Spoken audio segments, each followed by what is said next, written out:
نحمده ونصلي على رسوله الكريم أما بعد فأعوذ بالله من الشيطان الرجيم بسم الله الرحمن الرحيم تبارك الذي بيده الملك وهو على كل شيء قدير الذي خلق الموت والحياة ليبلوكم أيكم أحسن عملا صدق الله العظيم.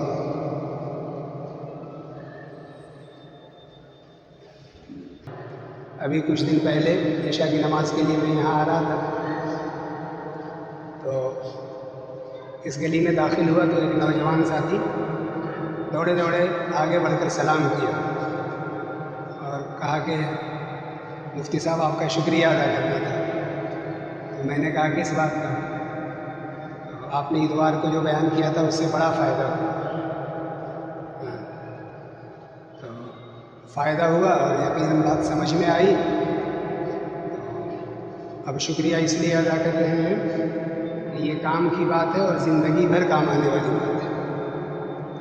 کبھی کبھی ایسا ہوتا ہے کہ زندگی میں آدمی کسی کام کو بہت معمولی کام سمجھتا ہے مگر اس کے لیے وہی چیز نجات کا ذریعہ بن جاتی ہے. واقعہ لکھا ہوا ہے کہ حضرت عمر رضی اللہ تعالیٰ عنہ کو کسی نے خواب میں دیکھا اور پوچھا کہ آپ کو اللہ تعالیٰ نے کیا مقام عطا فرمایا؟ آپ تو دنیا میں اس لائق تھے کہ اگر نبوت کا دروازہ بند نہیں ہوا ہوتا اور اللہ کے آخری نبی کے بعد کوئی نبی آنے والا ہوتا تو نبوت آپ ہی کو ملتی، اس لیے کہ نبوت کی جو صفات ہوتی ہیں وہ ساری صفتیں آپ کے اندر موجود تھی. تو انہوں نے جواب دیا کہ ارے تم مقام کی بات پوچھتے ہو، نجات کی بات پوچھو. میری اللہ نے مغفرت کر دی. اور کس بات پہ مغفرت کی؟ کہ مدینے کی گلیوں میں بچوں کو دیکھا کہ ایک پرندہ پکڑے ہوئے ہیں اور اس کے پیر میں رسی باندھ کر اور اس کو اڑا رہے اور رسی کھینچ رہے ہیں. مجھے اس پرندے پہ ترس آیا، میں نے رحم کھایا اور بچوں کو کچھ پیسہ دے کر اور اس پرندے کو آزاد کر دیا. تو یہ بات اللہ کو پسند آ گئی اور اللہ تعالیٰ نے میری مغفرت کی. تو کب کیسی بات، کون سی بات انسان کر لیتا ہے اپنی زندگی میں، وہ بات اس کو دھیان بھی نہیں رہتا، خیال بھی نہیں رہتا کہ میں نے کوئی ایسا کام کیا تھا اور اس کو وہ بھول جاتا ہے. مگر وہ ہوتا ہے کام اخلاص کے ساتھ، اخلاص کے ساتھ وہ بات اللہ کو پسند آ جاتی ہے اور اس کے لیے مغفرت کا ذریعہ بن جاتی ہے. اسی طریقے سے کہیں بھی کوئی بات پڑھی جائے، کوئی بات کہی جائے تو انسان کو بہت ہی اخلاص کے ساتھ، یعنی عمل کی نیت سے، دوسروں تک پہنچانے کی نیت سے ان باتوں کو غور سے سننا چاہیے. اگر کوئی بیان کرنے والا کہیں بیان کرنے کے لیے بیٹھے، نیت تو یہی ہوتی ہے کہ ہم دوسروں تک اپنی بات پہنچائیں، مگر اس سے بھی بڑھ کر آگے کی نیت یہ ہونی چاہیے کہ جو باتیں میں کہہ رہا ہوں پہلے خود اس پر عمل کرنے والا بنوں. اور ایسا نہ ہو کہ وہ وعیدیں جو حدیث میں سنائی گئی ہیں کہ مقررین کی زبانیں قینچی سے کاٹی جائیں گی، آگ کی قینچی سے، تو یہ ہمارا بیان ہمارے خلاف وبال جان نہ بن جائے. تو اس لیے خود بھی عمل کرنا چاہیے اور سننے والوں کو بھی عمل کی نیت سے سننا چاہیے. کبھی کبھی جان لینا ہمارے خلاف حجت بن جاتا ہے. ارے تم نہیں جانتا تھا، چلو چلو کوئی بات نہیں، اب تو جان گئے، آئندہ غلطی مت کرنا. ایک انداز تو یہ ہوتا ہے. اور ایک بات یہ ہوتی ہے اچھا جان کر یہ غلطی کیا، جانتے تھے اس کے باوجود بھی جرأت. تو اب تو اس لیے جان لینا ہمارے خلاف حجت نہ بن جائے، ہمارے لیے وبال جان نہ بن جائے. اس لیے جب بھی ایسے مواقع ہوں نیت کر لینا چاہیے اور اس کے ساتھ ساتھ دعا بھی شامل کر لینی چاہیے. نیت یہ کہ اللہ جو بات بھی میں سنوں، جب عمل کا موقع ہو اس پر عمل کی توفیق دے. اور بھی نیکیاں بڑھانی ہیں کہ اللہ آج دنیا میں جس طریقے سے یہاں بات ہو رہی ہے، ہماری مسجد میں سینکڑوں، ہزاروں اور لاکھوں مسجدوں میں باتیں ہو رہی ہیں. ہو رہی ہوگی نہیں ہو رہی؟ تو اگر ہم نے دعا میں ان کو بھی شامل کر لیا تو ہمارا کیا نقصان ہے؟ کہ اللہ دنیا میں جہاں بھی دین کی باتیں ہو رہی ہیں، کہنے اور سننے والے کو اخلاص کے ساتھ بات کرنے اور سننے کی توفیق دیجیے، اور جب بھی عمل کا موقع ہو عمل کی توفیق دیجیے۔ تو جتنے لوگوں کے لیے ہم نے دعا کیا اتنی نیکیاں ہمارے کھاتے میں آتی ہیں۔ سستا سودا ہے کہ نہیں ہے؟ اور یہ بات اگر ہم لوگوں نے کسی مجلس میں سیکھ لیا تو کتنا نفع کا سودا ہے اور کتنی بڑی بات سیکھ لی۔ اس طرح چھوٹی چھوٹی باتیں بزرگوں نے لکھا ہے کہ ان باتوں کو گرہ لگا لینا چاہیے، گرہ یعنی باندھ لینا چاہیے، یاد رکھنا چاہیے، اور اللہ تعالیٰ سے دعا بھی کر لینا چاہیے کہ اللہ بڑی کام کی بات ہے، موقع پر مجھے یاد دلا دیں۔ اور یہ جو بات میں نے کہی بیان کے تعلق سے، بیان تو ہم سن رہے ہیں اور پوری دنیا میں جہاں بھی بیان ہو رہا ہے سب کے لیے دعا کر رہے ہیں، تو یہ بات صرف بیان کے لیے خاص نہیں ہے۔ نیت کو ذرا وسیع کریں۔ ہم نماز کے لیے آ رہے ہیں تو راستے میں دعا کر لیں کہ اللہ میں نماز کے لیے تو جا رہا ہوں، بہت سارے لوگ، لاکھوں کروڑوں لوگ دنیا میں نماز کے لیے جا رہے ہوں گے، میری نماز کو بھی قبول کر لیجیے اور ان کی نماز کو بھی قبول کر لیجیے۔ کتنا وقت لگے گا؟ زبان بھی مت ہلائیے، دل ہی دل میں کہہ لیجیے۔ جتنے نمازی بھی جا رہے ہیں، میں تو یہ کہتا ہوں کہ ان کی نماز قبول ہو نہ ہو، آپ کے ہاتھ میں نیکیاں لکھ دی گئی اور آپ کی دعا قبول ہو۔ کیا پتہ کوئی ریاکاری کے لیے جا رہا ہے، کسی اور مقصد سے جا رہا ہے، مگر آپ نے سب کے لیے دعا کر دی، تو آپ کا دعا کرنا غائبانہ اتنا اخلاص کے ساتھ ہے کہ اس کی نماز قبول ہو نہ ہو، آپ کی دعا تو قبول ہو گئی۔ اور قرآن کریم میں ایک بات کہی گئی ہے کہ سواء علیہم اانذرتہم ام لم تنذرہم، کہ کچھ ایسے کفار کے بارے میں اللہ کے نبی سے کہا گیا ہے کہ وہ ایسے کافر ہیں کہ آپ ان کو سمجھائیے نہ سمجھائیے، ان کو ڈرائیے نہ ڈرائیے، ان کے لیے برابر ہے۔ کیا کہا گیا؟ سواء علیہم، ان کے لیے برابر ہے، وہ ماننے والے ہیں نہیں۔ تو مفسرین نے ایک نقطہ لکھا ہے یہاں پر کہ اللہ تعالیٰ نے کہا کہ ان کے لیے برابر ہے، ڈرانا نہ ڈرانا ان کے حق میں برابر ہے، آپ کے حق میں برابر نہیں ہے۔ آپ تو ڈرائیے گا تو آپ کو فائدہ ملے گا، آپ ڈرائیے گا، آپ دعوت دیجیے گا، تو یہ سواء علیہم ہے، ان کے لیے برابر ہے، سواء علیک نہیں ہے۔ یہ بات مجھے اس بات پہ یاد آ گئی کہ چاہے ان کی نماز قبول ہو یا نہ ہو، آپ کا فائدہ تو ہونے والا ہے۔ اے اللہ، جتنے لوگ نماز کے لیے جا رہے ہیں، بہت سارے لوگ ایسے بھی ہیں جو کسی عذر کی وجہ سے نماز کے لیے نہیں آ پا رہے ہیں، اے اللہ ان کے عذر کو دور کر دیجیے۔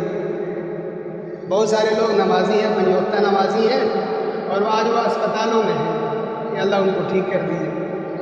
کہ اللہ ہم مسجد میں روزانہ نماز کے لیے تو جاتے ہیں، مگر سنت کے مطابق ہم نماز نہیں پڑھ پاتے ہیں، تو معلوم نہیں کہ ہماری نماز پرانے کپڑے کی طرح لپیٹ کر منہ پہ مار دی جانے والی نماز ہے یا آپ کے بارگاہ میں قبول ہونے والی نماز ہے، مجھے معلوم نہیں ہے۔ تو ہماری نماز کو آپ ایسی بنا دیجیے کہ جتنے لوگوں کی نمازیں آج آپ کے بارگاہ میں پیش ہوں، میری نماز پہلی لائن میں لگنے والی نماز ہے۔ کہ اچھا اتنی اچھی نماز آئی ہے پہلے لائن میں، تو اللہ تعالیٰ فرشتوں سے کہے کہ اللہ میری نماز ایسی بنا، اور صرف میری ہی کیا، سب کی نماز ایسی بنا دیجیے، سب کی نماز ایسی۔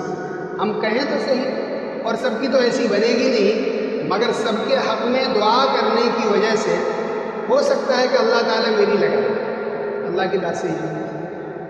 اور سب کے لیے جب اچھی سے اچھی دعا کریں گے تو ایک جملہ اور بھی بڑھا دیں کہ اللہ سب کی نماز اچھی سے اچھی بنا دیجیے اور ہماری سب میں اچھی بنا دیجیے۔ جی دوسروں کو جتنی اچھی بنے گی ہماری اس سے بھی زیادہ اچھی بنے گی۔ تو یہ چھوٹی چھوٹی باتیں سیکھنے کی اور عمل کرنے کی ہے کہ اللہ ایسی باتیں میں سنتا تو ہوں مگر عمل کے وقت یاد نہیں رہتی ہیں، اور یاد رہ بھی نہیں سکتی جب تک آپ توفیق نہ دیں۔ تو میں آپ ہی سے مانگتا ہوں کہ کہ اللہ موقع پر یاد دلا دیجیے۔ تو دوستو یہ معمولی چیزیں نہیں ہیں، یہ ہر وقت اللہ سے رابطے میں رہنے کا ڈھنگ ہے۔ اللہ سے رابطے میں، ہر وقت اللہ سے رابطے میں، تو گویا کبھی بھی اللہ سے غافل نہیں ہے۔ وہ زبان سے سبحان اللہ، الحمدللہ، اللہ اکبر نہیں کہہ رہا ہے، مگر اس کے باوجود ہر وقت اللہ تعالیٰ سے گہرے رابطے میں ہے، گہرے رابطے۔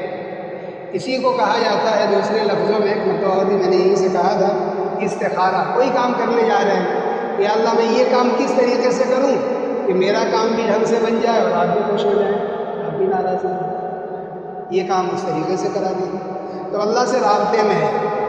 جمعے کو ایک صاحب نے بیان میں کہا کہ اللہ سے رابطے میں اس وقت ہر وقت رہنا اس طریقے سے گویا کہ ایسا ہے کہ کوئی بچہ ایگزام کے لیے بیٹھا ہوا ہے، ایگزامینیشن کے لیے پیپر لکھ رہا ہے، اور اس سبجیکٹ کو جو ٹیچر پڑھاتا ہے اس کو بازو میں بٹھا لیا،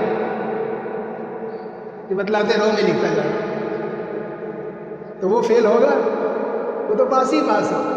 تو جو کام بنانے والا ہے، اس کام بنانے والے نے ہم سے یہ کہا ہے کہ اپنے کام سے پہلے مجھ سے مانگ لیا کرو کام میں، اور مجھے ہو گئی توفیق مانگنے کی، اور میں نے مانگ بھی لیا۔ اور اگر ہمارا کام نہیں بنے گا تو ایک بزرگ نے لکھا ہے کہ فرشتے خود اللہ پاک سے کہیں گے کہ اللہ پھر آپ نے اس کو توفیق ہی کیوں دیا تھا مانگنے کی، جب کام نہیں بنانا تھا، اس کا کام تو بنا ہی۔ تو اللہ کام بنا ہی دیں گے، دعا قبول ہی ہو جائے، دعا قبول ہو جائے۔ مگر یہاں ہمیں شیطان دھوکہ دیتا ہے قبولیت کے بارے میں، کہ ہم نے یہ مانگا تو تھا، یہ بھی مانگا تھا، یہ بھی مانگا تھا، اور اللہ نے توفیق دیا تھا تو مانا تھا، وہ دعا قبول ہوئی نہیں۔ تو قبولیت کا معنی سمجھ لینا چاہیے۔ قبولیت کا معنی کیا ہے؟ قبولیت کا معنی کہ جو چیز میں نے مانگی وہی مل جائے، یہ قبولیت کا سب سے ادنا درجہ ہے، سب سے گھٹیا درجہ ہے۔ جو ہم نے مانگا دنیا کی چیز مثال کے طور پر وہی مل گئی، یہ قبولیت کا سب سے نچلا درجہ ہے۔ کہ ہم نے اچھا مکان مانگا، اللہ نے اچھا مکان دے دیا، اچھی گاڑی مانگی، اچھا کاروبار مانگا، اللہ نے وہی دے دیا۔ جیسا ہم نے دنیا کی کوئی بھی چیز مانگی اللہ نے ویسا دے دیا، یہ قبولیت کا سب سے نچلا درجہ ہے۔ اور بیچ والا درجہ کیا ہے کہ اللہ تعالیٰ اس دعا کو تو قبول نہ کریں، بلکہ اس کے اوپر کوئی بڑا حادثہ آنے والا تھا، بہترین کار مانگ رہا تھا، اللہ نے کار تو نہیں دیا، اس لیے کہ اللہ کو معلوم تھا کہ اسی کار پر بیٹھے گا اور جائے گا اور ایکسیڈنٹ ہونے والا ہے۔ اسی کار سے جو کار مانگ رہا ہے اس کو معلوم تو نہیں ہے، کار تو مل جائے گی، مگر مل گئی تو دوسرے دن اس کا ایکسیڈنٹ متعین ہے۔ تو اللہ تعالیٰ نے کار تو نہیں دیا، مگر اسی دعا کے بدلے، اس دعا میں وہ کار مانگ رہا تھا، اس کار کی دعا کے بدلے بڑے حادثے سے بچا لیا۔ تو اس سے اچھی قبول ہوئی کہ نہیں ہوئی؟ کار بھی مل جاتی اور حادثے کا شکار بھی ہو جاتا، تو وہ کار ملنا اس کے حق میں بہتر نہیں۔ تو قبولیت کا جو بیچ والا درجہ ہے وہ یہ ہے کہ وہ چیز تو نہ ملے، مگر کوئی بڑی مصیبت آنے والی تھی وہ اس سے ٹال دی جائے۔ اور اعلیٰ درجہ کیا ہے؟ اعلیٰ درجہ یہ ہے کہ وہ چیز بھی نہ ملے اور مصیبت بھی کوئی ایسی آنے والی نہیں تھی جو ٹالی جاتی، تو پھر اللہ تعالیٰ نے اس دعا کو اس کے لیے بچا کر رکھ دیا کہ اگر تو دنیا میں بادشاہت بھی مانگتا نا اور تم کو بادشاہت بھی دے دیتا، تو ایک نہ ایک دن وہ بادشاہت ختم ہونے والی تھی، یا تو بادشاہت ختم ہو جاتی یا تو ختم ہو جاتا۔ تو وہ ختم ہونے والی چیز تھی، اس لیے کہ دنیا فانی ہے۔ میں نے اس دعا کو بچا کر آخرت کے لیے رکھ دیا تھا، اور اس ایک چھوٹی سی دعا کے بدلے دیکھو یہ تمہارے لیے محل میں نے تیار کر دیا، اور اس پر کبھی زوال آنے والا نہیں ہے، ہمیشہ ہمیشہ باقی رہے گی یہ چیز، ہمیشہ۔ تو کتابوں میں لکھا ہے کہ دنیا میں دعا مانگنے والا جس کی دعا دنیا میں قبول ہو جاتی تھی، وہ اللہ سے کہے گا اللہ کتنا اچھا ہوتا کہ میری کوئی بھی دعا دنیا میں قبول نہ ہوتی، سب یہی کے لیے آپ بچا کے رکھیں۔